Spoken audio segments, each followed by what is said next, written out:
Hi friends, இன்றைக்கி beetroot பொரியல் செய்ய போகிறேன். அதுக்கு பீட்ரூட்டை தோல் சீவிட்டு நல்லா கழுவிட்டு சின்ன சின்ன கட்டமாக வெட்டி வச்சுக்கிங்க.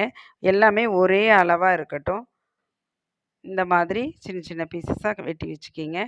ஒரு கடாயில் 1 டம்ளர் தண்ணி ஊற்றி நல்லா கொதிக்கட்டும். கொதித்ததுக்கப்புறம் பீட்ரூட்டை சேர்த்து உப்பு சேர்த்து வேக வச்சுருங்க.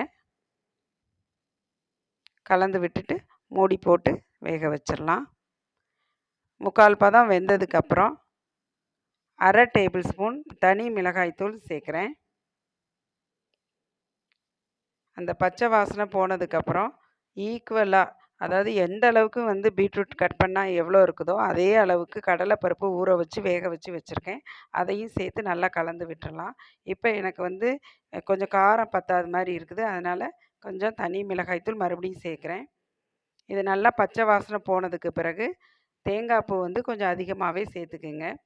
இதுக்கு தாளிப்பு எதுவுமே தேவையில்லை. நீங்கள் விருப்பப்பட்டால் கடுகு, கருவேப்பிலை சேர்த்து தாளிச்சுக்கலாம். இந்த மாதிரி நீங்கள் செஞ்சு கொடுங்க.